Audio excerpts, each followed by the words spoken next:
What's up everybody? So Asus gave everybody a Valentine's gift this year and finally came out and admitted that there was a problem with the 5700 series of graphics card. So let's take a look at what they said.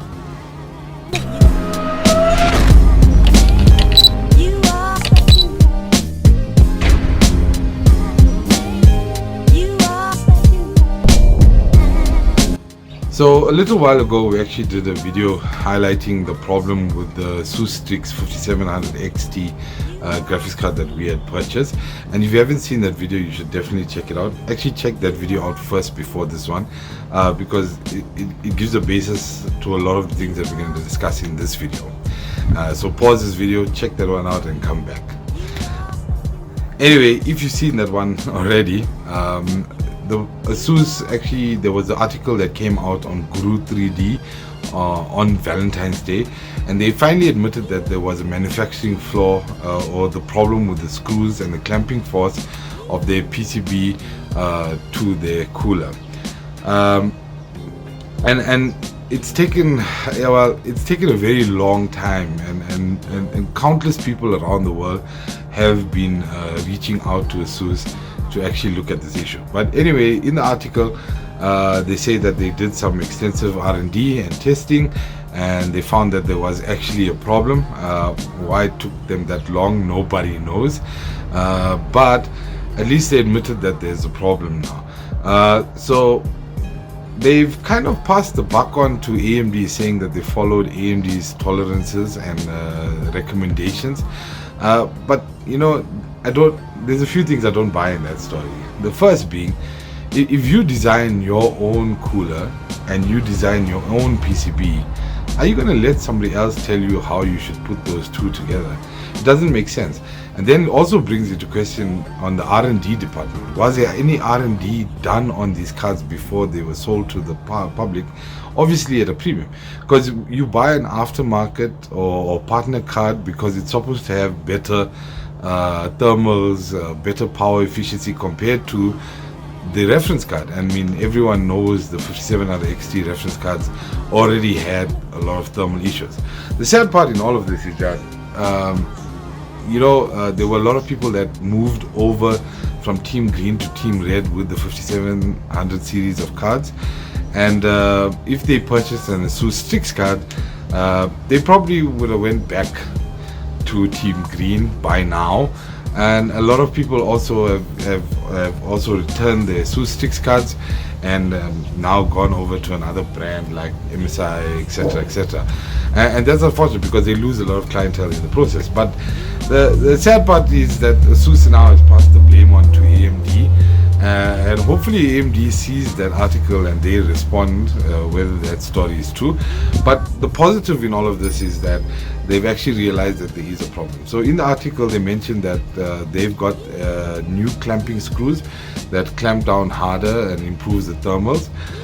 In the graph they do mention the fix that a lot of people have been doing worldwide with the washer, etc. It does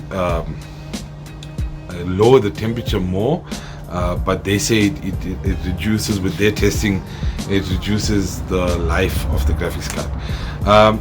So if you purchased an Asus STRIX card, especially here in South Africa, because we are a South African YouTube channel, you can get those screws replaced.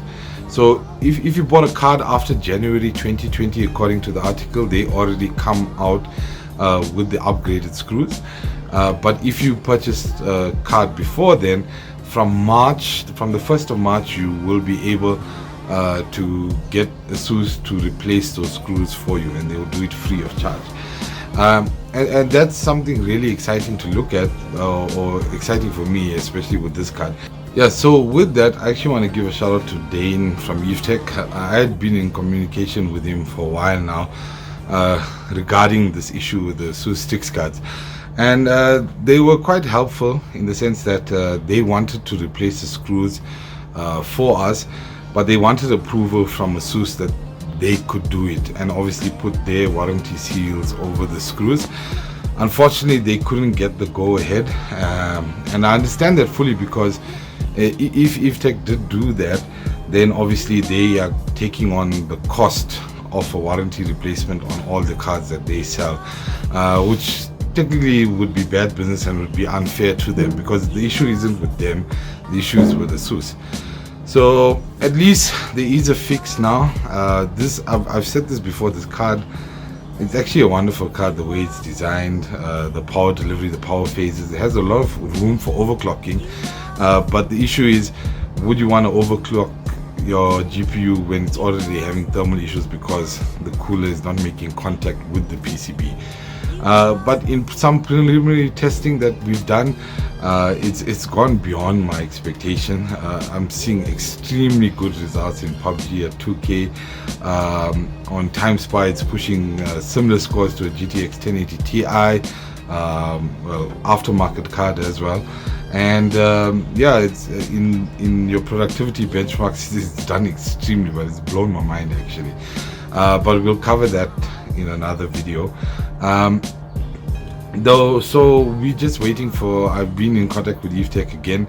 We're waiting for the 1st of March, and then we can see if we can get these screws replaced out as quick as possible. And then we'll be able to do some actual testing with the card, because I haven't run the card in the overclock mode from Asus yet. It's been running in the standard frequencies out of the box all along. But yeah, once these screws are replaced, we can actually see, push the card a bit and see what it's actually capable of. And I hope this video was informative for anyone out there, to let you guys know, be aware of what the actual problem is, and that there is a fix. So if you purchase an Asus STRIX card, be aware that you can get that screws replaced from Asus. And yeah, we'll check you in the next one.